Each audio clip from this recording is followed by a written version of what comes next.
Hi friends. మన భారతదేశం కష్టాల్లో కూడా కొత్త అవకాశాలు వెతుక్కోవడం చూస్తున్నప్పుడు మనకు చాలా సంతోషంగా ఉంటుంది. చరిత్ర కూడా ఈ విషయాన్ని రుజువు చేసింది. మన దేశానికి కష్టాలు వచ్చిన ప్రతిసారి మన దేశం కొత్త అవకాశాలను సృష్టించుకుంటుంది. కొన్నిసార్లు పరిస్థితుల్ని బాగా ఉన్నప్పుడు కూడా దక్కని విజయం కష్టాలు వచ్చినప్పుడు మన దేశానికి దక్కుతుంది. ఈసారి మన దేశానికి వచ్చిన అతిపెద్ద కష్టం అమెరికా విధించిన 50% అదనపు సుంకం. కానీ దీనివల్ల మన దేశానికి ఒక చోట కాదు 3 చోట్ల అవకాశాలు తలుపులు తెరుచుకున్నాయి. ఎలా అంటే, మన దేశంతో స్వేచ్ఛా వాణిజ్య ఒప్పందం కుదుర్చుకోవడం కోసం యూరోపియన్ యూనియన్ కమిషనర్ వచ్చే నెల మన దేశానికి వస్తున్నారు. అయితే ఆశ్చర్యకరమైన విషయం ఏమిటంటే, యూరోపియన్ యూనియన్ కమిషనర్ మన దేశానికి చేరుకోకముందే జపాన్లో కొత్త మార్కెట్ అవకాశాలు అన్వేషించడానికి, మన దేశంలో జపాన్ పెట్టుబడులు పెంచడానికి మన ప్రధాని మోడీ గారు జపాన్ చేరుకున్నారు. ఇంకోవైపు భారత షిప్పింగ్ కార్పొరేషన్ రంగం కూడా ఊరుకోలేదు. వాస్తవానికి మన దేశపు ఏ రంగంలోనైనా ఒక పెద్ద చరిత్ర సృష్టించబడుతోంది అంటే అది నౌకాయాన రంగంలోనే.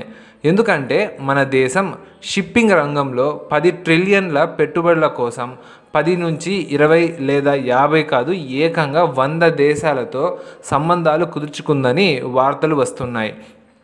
అవును, భారతదేశం లాంటి దేశం షిప్పింగ్ రంగంలో 10 ట్రిలియన్ల పెట్టుబడులను ఆకర్షించడానికి 100 దేశాలను చేరుకోవడం అంత సులభమైన పని కాదు. ఇది ట్రంప్ సృష్టించిన కష్టాల మధ్య మన దేశానికి లభించిన విజయం. ఈ మొత్తం పరిణామం ఏమిటో ఈరోజు ఈ వీడియోలో తెలుసుకుందాం. కానీ ముందుకు వెళ్ళబోయే ముందు వీడియోని దయచేసి లైక్ చేయండి, అలాగే మన ఛానల్ను సబ్స్క్రైబ్ చేసుకోండి. నిజానికి అమెరికా ఇప్పుడు మన దేశంపై పూర్తి స్థాయిలో 50% అదనపు సుంకాన్ని విధించిందన్న విషయం మీ అందరికీ తెలిసిందే.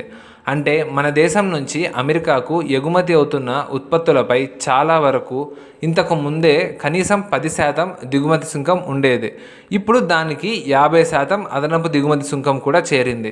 అంటే దాదాపు 60% దిగుమతి సుంకం విధించడం వల్ల మన భారతీయ ఉత్పత్తులు అమెరికా కొనుగోలుదారులకు 1.5 నుంచి 2 రెట్లు ఎక్కువ ధరలకు లభిస్తున్నాయి.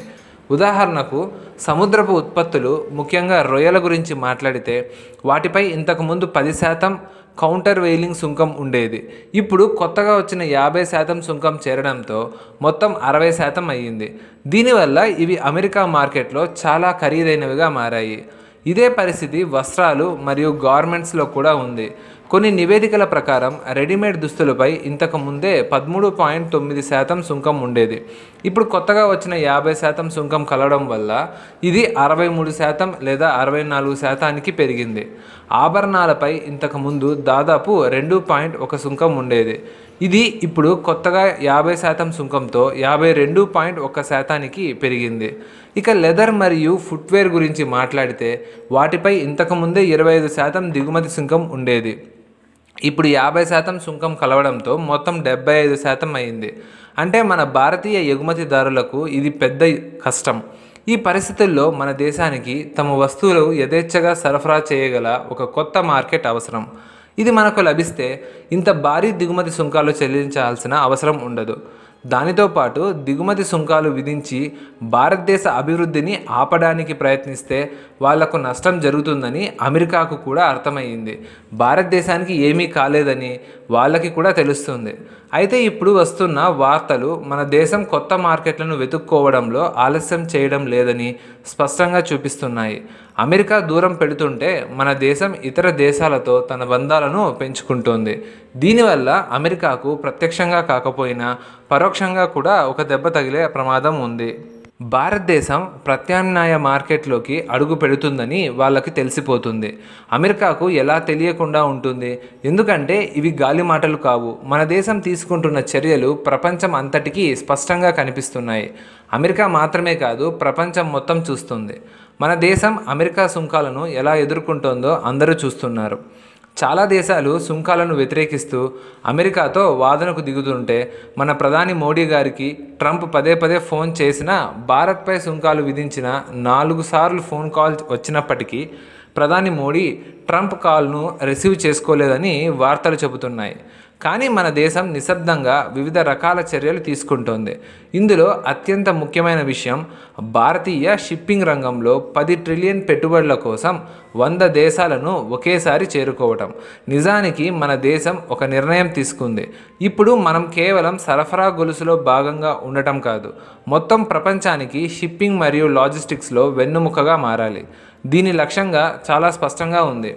భారతదేశాన్ని ప్రపంచ షిప్పింగ్ మరియు పోర్ట్ పవర్ హౌస్గా మార్చడం. ప్రస్తుతం మన పోర్ట్ సామర్థ్యం సంవత్సరానికి 2760 మెట్రిక్ టన్నులు.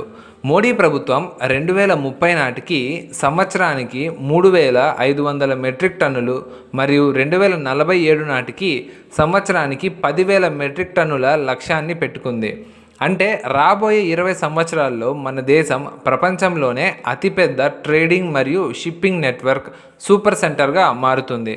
అక్టోబర్ 2025లో ముంబైలో జరగనున్న గ్లోబల్ మ్యారిటైమ్ ఇండియా సమ్మిట్లో 25 మంది గ్లోబల్ సీఈఓలు మరియు 10 మంది కంటే ఎక్కువ ప్రాంతీయ వాణిజ్య నాయకులు ప్రధాని మోడీని కలవబోతున్నారు.